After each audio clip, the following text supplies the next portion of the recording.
don't scroll. What you're about to hear might change how you see every relationship you've ever had. Sometimes, to find real clarity, you have to look at what makes you uncomfortable. Not because it's cruel, but because it's true. It doesn't sugarcoat your story or hers. It just reveals the mechanics underneath. Today, we're pulling back the curtain on a difficult truth about connection, seen through the lens of a famously blunt thinker. Let's be clear from the start. This isn't about blaming anyone. If you leave here angry, you missed it. The goal is understanding, because seeing clearly is what protects you from building a life on stories that crumble. This thinker was known for his stark view. People called him pessimistic.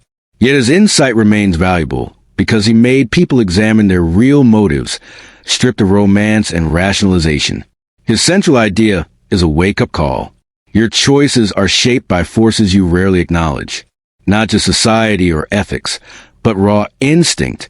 He proposed that beneath your conscious mind, beneath your beliefs and dreams, there's a primal engine, a will to exist, a deep force that drives us toward survival, safety, and continuity, often without our awareness. If that sounds unsettling, it should. It challenges a comforting myth that quietly destroys people. The myth that love is always a fairy tale, always guided by only the highest intentions.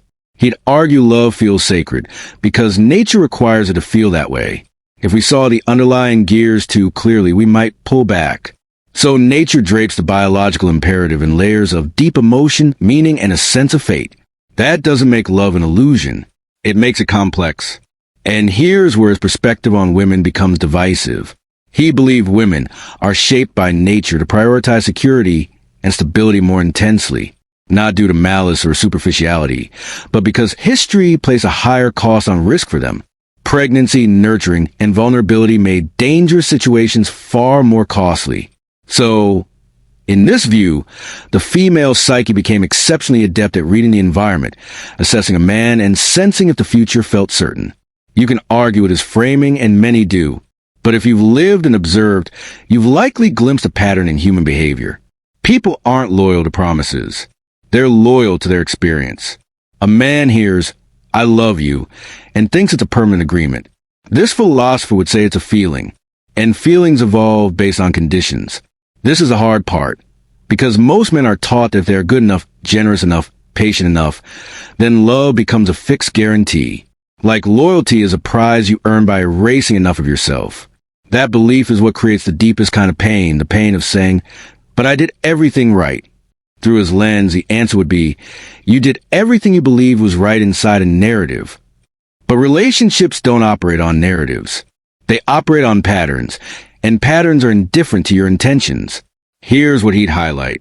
When someone feels secure with you, stable with you, and proud to stand with you, their connection deepens. When someone feels anxious near you, uncertain about you, or drained by you, their connection fades, even if they wish it wouldn't. Because the nervous system reacts long before the mind can justify it. This is why people often leave and can't give a clear explanation. They say, "I'm not sure," or "My feelings changed," or "It's just gone." That isn't always deceit. It's often just reality. The internal landscape has shifted, and he'd argue a major driver of that shift is the will to exist, the survival engine, the part of you that doesn't rationalize or moralize. It just scans. Is this situation stable? Is this future safe? Is this partner resilient under stress? Do I feel protected here, emotionally and practically? Is this bond creating energy or consuming it? Now, let's be direct. This is where many men feel resentment, because it sounds like love comes with terms. But here's the reality. Nearly everything meaningful in life comes with terms. Respect is earned. Trust is built. Even inner peace has requirements. You don't keep peace by hoping. You keep it by maintaining the circumstances that allow it. The error isn't that love has conditions. The error is pretending it doesn't. Because when you believe love is unconditional, you start making dangerous choices. You start taking your partner's feelings for granted. You stop growing. You stop leading your own life. You begin to orbit the relationship as your sole purpose. He would say that orbit is where the trap springs, because the more a man becomes emotionally reliant, the more he undermines the very thing he wants to keep. Not because women are unfeeling, but because reliance creates weight, and weight suffocates attraction. This is where his perspective becomes useful. Even if you dislike his delivery, it forces you to ask a question most run from: how much of what I call love is genuine romantic truth? And how much is biology, seeking comfort, seeking safety, or plain habit? If that question makes you uneasy, that's why you need to sit with it. The aim isn't to become jaded. The aim is to become aware. Awareness shields you from fantasies that will eventually ruin you. So, what's the practical takeaway? His first lesson is stark, but vital. See reality without the filter, not with bitterness, but with sobriety. The same way you look at your bank statement or your health. You cannot fix what you refuse to see. He'd say most relationship issues stem from idealization. People paint romance as something mystical, as if feelings float entirely separate from biology and psychology. Then they're stunned when attraction behaves like a living force, not a sworn oath. And once you see attraction as a living force, you quit trying to control it with speeches. You start honoring it with action, with stability, with self-respect, with consistency. Because, like it or not, the strongest signals you send aren't your words. They're your posture, your emotional steadiness, your direction in life, your capacity to remain solid when chaos hits. That is what creates real security. And security isn't boring when it's paired with strength. It's anchoring. It's rare. It's powerful. If there's one line he'd endorse, it's this: if you want better relationships, quit idolizing romance and start comprehending human nature. The man who understands reality doesn't turn cold. He turns clear. Now, here's where most men misinterpret the message. They hear instinct and think nothing matters. They hear biology and think love is a lie. They hear security and think women are transactional. That's the weak conclusion. The stronger conclusion is this: human beings aren't purely rational. Romance is real, but it's not the only force at work. And if you ignore the underlying engine, you will keep wrecking. His point isn't that women are villains. His point is that nature is immoral. Nature is about continuation. And humans are still animals with a complex vocabulary. We can write sonnets, but our nervous systems still operate like nervous systems. This matters because immense relationship pain comes from one source: false expectations. Men are often trained to believe, if I'm consistent, kind, and loyal, I will be chosen and kept. And kindness matters. Loyalty matters. Character matters immensely. But he'd argue character isn't enough if it's paired with an unstable foundation underneath. Because the relationship isn't just responding to your kindness. It's responding to your structure. And structure is something most men never consider. They think love is built by effort alone. But effort without structure creates a very specific energy: pressure. You can sense pressure even when someone is being nice. Pressure has a texture. It shows up as over-explaining, over-checking, over-giving, over-texting, over-apologizing, over-fixing. It's the vibe of a man who is clinging because he's terrified of loss. He would say that fear is the starting point of the end. Not because fear is shameful. Fear is human. But because fear alters your posture, and your posture alters the emotional atmosphere. Here's a truth seldom voiced. You can love someone profoundly and still make them feel emotionally confined. And when someone feels trapped, their nervous system starts seeking an exit. That's why sometimes the person doesn't leave in one big moment. They leave in tiny ways first. Less laughter, less curiosity, less eye contact, less warmth. Then one day you look and see they're physically present but emotionally absent. And most men react to that the worst possible way. They chase. They plead. They try harder. They perform devotion like an audition. But you cannot bargain for desire with effort. You cannot buy loyalty with sacrifice. And you cannot force someone to feel what their body has stopped feeling. This is the moment his clear-eyed lens becomes a tool. He'd tell you, stop asking, how do I convince her? Start asking, what is my presence doing to her nervous system? Because people don't bond to declarations. They bond to experiences. If being with you feels steady, clear, safe, and strong, attachment grows. If being with you feels chaotic, needy, unpredictable, or draining, attachment withers. And yes, Women aren't the only ones who do this. Men do it too, in different ways. But he believed women are often more attuned to a man's environment because historically, the wrong partner meant real peril. Again, you don't have to accept his whole view to learn from a pattern. So, let's get actionable. If love is swayed by deeper currents, what should a man actually do? He builds 3 things most men neglect. 1. Emotional sovereignty. Not coldness, not detachment, not I don't care. Emotional sovereignty means you can care without crumbling. You don't require constant reassurance to feel okay. You don't treat every emotional shift as a crisis. You don't turn the relationship into a trial where she must daily prove her commitment. Because insecurity isn't just unattractive, it's exhausting. A man who needs constant evidence slowly strangles the bond he's trying to save. 2. Trajectory. The will to exist is obsessed with movement. Are you going somewhere in life? Do you have aim?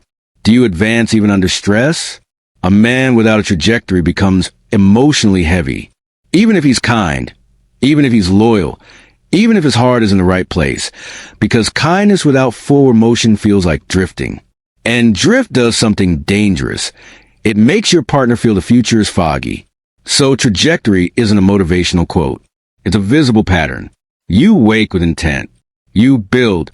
You improve. You keep promises to yourself. You handle issues without falling apart. That creates a silent form of security that no words can replicate. 3. Self-respect and boundaries. This is where men often get it wrong again. They think boundaries are aggression. They think self-respect is ego. No, boundaries are clarity. They protect the relationship from silent resentment. When you have no boundaries, you become overly agreeable, always available, and quietly furious. Then one day, you erupt, and she's bewildered because she never saw the bitterness building. He would say, never trade your dignity for temporary calm. Calm built on self-erasure isn't calm. It's a postponed explosion. So if your time matters, act like it. If your values matter, live them. If your standards matter, uphold them calmly, not as punishment, not as threats, but as identity. Because identity is what keeps genuine attraction alive. Now, here's the uncomfortable piece you must hear if you want real growth. A lot of men don't lose women because they are bad men. They lose women because they become emotionally predictable in the worst sense. Not predictable as in reliable. Predictable as in his whole world is me. His mood depends on me. His confidence depends on me. His future depends on me. That creates burden, not love. He would call this a form of bondage dressed up as devotion. And the answer isn't to play games. The answer is to become a complete person again. A man with a life. A man with purpose. A man with emotional discipline. A man who can love without begging. That's when love becomes cleaner. That's when relationships become steadier. Not because you found a perfect partner, but because you stopped building your connection on fantasy and started building on the actual ground. And here's the final truth he'd leave you with. If you face human nature, you gain wisdom. If you deny it, you grow bitter. Because bitterness springs from shock, from feeling betrayed by your own illusions. So don't use this understanding to breed hate. Use it to see. See how people truly connect. See what your energy broadcasts. See what you accept. See what you're actually building. And if you've listened this far, you've already proven something critical. You can handle the truth without falling to pieces. That alone puts you ahead of the crowd. Now, let's land this where it's useful. What you actually do with it. Because philosophy is worthless if it stays in your head. It only becomes power when it changes your behavior. His worldview can seem dark, but there's a hidden gift inside. It strips away the fantasy that relationships run solely on pure emotion and good intentions. And when you stop expecting pure, you stop being shocked by the human. That shift can save you years of confusion. Here's the real takeaway. If love is influenced by instinct, then the goal isn't to win love with performance. The goal is to become the kind of man whose presence makes loyalty feel natural. Not forced, not manipulated, not controlled by fear. By building a life and a self that doesn't collapse the moment a partner's mood shifts. Because the truth is, relationships rarely break from one big event. Most often, they break from slow erosion, from small, repeated signals that the man is losing his core. And once a woman starts sensing you lack a solid center, she doesn't always leave right away. Often she stays physically, but her respect quietly leaks out day by day. And respect isn't a bonus. Respect is a foundation that keeps love from degrading into mere tolerance. He would argue that what people call romance often masks something else, a search for stability, direction, and security, not just financial, but emotional, psychological, existential. So, let's make this concrete. The no illusions framework. If you want to apply this thinking without turning cynical, you need a structure to stay grounded. Here are 3 rules. Rule 1.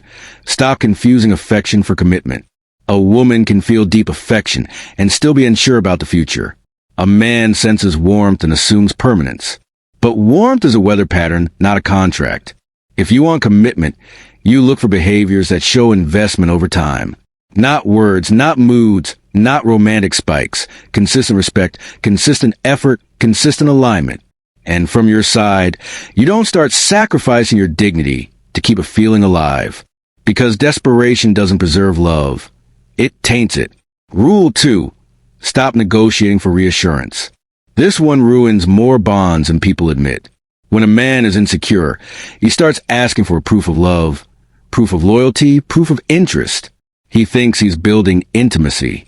But what he's really doing is making her responsible for his emotional stability. And that is a heavy load. If you want to see attraction vanish in real time, watch what happens when a man makes her his emotional oxygen supply. He would say, when you make love a survival need, you inject survival anxiety into the relationship. And nothing kills romance faster than survival anxiety. So the move is simple. Feel what you feel, but don't hand it to her as a demand. Manage your own nervous system like an adult. Rule 3. Build admiration, not dependency. This is the sharpest point. Love without admiration turns into routine. Admiration without love can still inspire loyalty. You don't have to like that fact, but it's true often enough to pay attention. Admiration springs from traits that are hard to replace. Inner discipline, direction, self-respect, competence, calm under pressure. Notice something. None of these require you to be loud or domineering in a cartoonish way. They require you to be solid, and a solid man is rare. Most men are reactive, mood-driven, starved for validation, constantly seeking to be liked. That kind of man might receive affection, but long-term admiration? It's fragile. So, if you want a bond that lasts, build yourself into someone whose life doesn't shrink around a woman. Someone who brings a full world, not an empty space. The brutal question that clarifies everything. He would push you toward one question that exposes the truth quickly.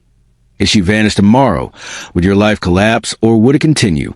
If the honest answer is collapse, then you're not building love. You're building dependency.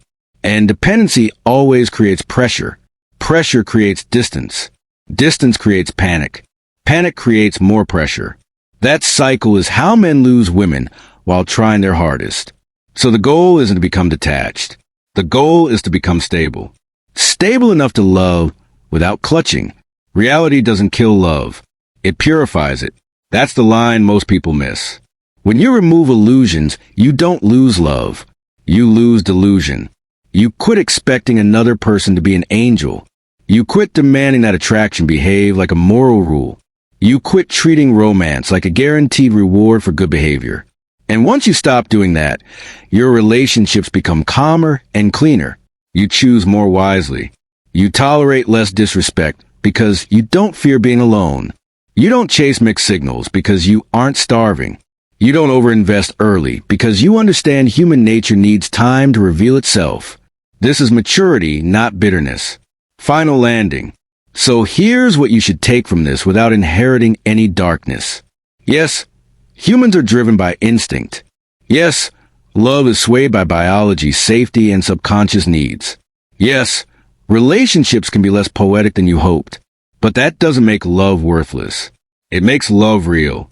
And because it's real, it's messy. And the man who can face that mess without collapsing becomes far stronger. He stops living in a fantasy. He stops performing for approval. He stops trying to purchase loyalty with self-erasure. Instead, he becomes someone worth staying beside, because being with him feels like stability, direction, and depth. Not because he demanded it, but because he embodied it. And now I want to hear from you. What struck you more? The idea that love is shaped by instinct, or the realization that most people never examine their own stories? If you watch to the end, write clear eyes below. And if you want more videos like this, videos that trade fairy tales for clarity, then like this video, subscribe, and turn on notifications for Winds of Thought. Because the man who dares to face reality doesn't become cold. He becomes unshakable.